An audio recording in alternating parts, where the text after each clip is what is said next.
Are you a morning person or a night person? Night. Apple or Android? Apple. If you were to work in Yorkshire Wildlife, would you take care of the lions or the meerkats? The lions. Working by yourself or with the team?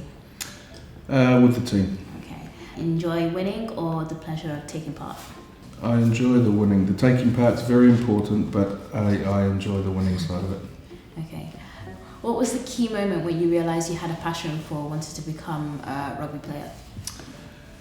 Oh, coming from New Zealand, it's you're probably born to play rugby, and that's a big part of our country. So, my father played, and it was just a natural progression that I was going to play.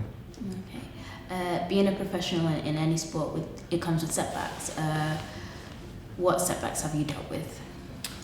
Oh, in sport, the biggest setbacks you have are injuries. And some of the injuries you have can be long term. So you've got to get over them, and then also if you're wanting to play higher level and go up and play international and you don't get picked, you've got to get over that as well and try and come through the other side.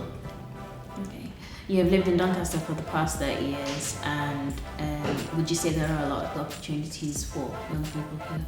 Yes, Doncaster there's plenty of opportunities. You can just see over those last 30 years I've been here how much it's developed. The wildlife park you've already mentioned, and the Keepmoat Stadium, and the lakeside, all the developments here, the college, the sports college, so plenty of opportunities for young people in Doncaster. Why do you think sport is important to Doncaster? Oh, sport's important to everyone, but Doncaster, rugby league wise, it's a football town, but rugby league wise, we've just been given the 3 games in the Rugby League World Cup, which doesn't really happen that often in Doncaster. So we're very proud of that, and we're just trying to, it puts Doncaster on the map as well. All those games are live on BBC, so Doncaster's a real good place to be. If you could describe Doncaster in one word, what would it be? Thriving. For a young person aspiring to get into the sport industry, how would they go about it? Oh, in rugby league, we've got community clubs in the borough with Bentley, Tolbar, Thorn, Moor Ends. So you can go from the young ages there, 5-year-olds, right through to open age. You can join the Doncaster Sports College, and then hopefully go on and go into the professional ranks. So for anyone who's wanting to start out, they just go and join one of them, community clubs, and then that's where we all watch players play, and then we scout them and invite them to come down to the professional game. And it's the same in the professional game. If you're playing in the lower leagues, the pathway there is from the League One to the Championship to the Super League. Exactly the same pathway as a young boy. You start off at Bentley or Tolbar, work your way through the ranks, and then you get into the professional game. That's how you do it, and if you dedicate yourself to it, it will happen.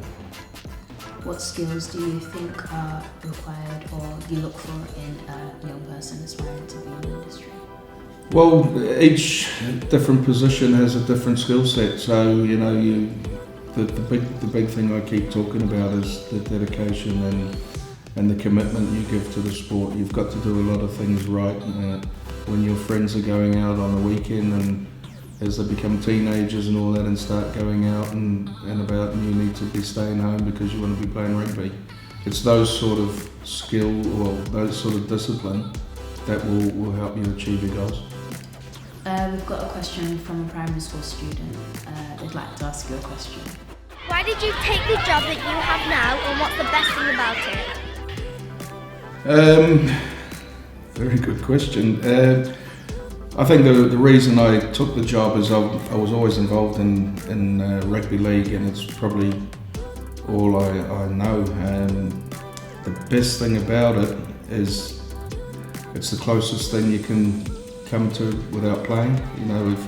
When you're playing rugby league, you've always got a good bunch of friends around you, the competitiveness and all that. So I would not been able to play. I'm that passionate about it. I wanted to stay within the game, and there's not many administrative jobs in the game, so I'm very fortunate to have one of them. How important is education in becoming a professional rugby player? It's very important. If my advice I give to a lot of young boys and girls who want to play sport is get your education done first. Sport at times can be cruel, and you can make it and then you could get injured and you've got nothing to fall back on. So for me, I spoke at the Club Doncaster Sports Foundation and in college, and I advised all those kids to focus on their education first and foremost, and then play the sport at that age for the right reasons and just enjoy it, and that should set you up for life.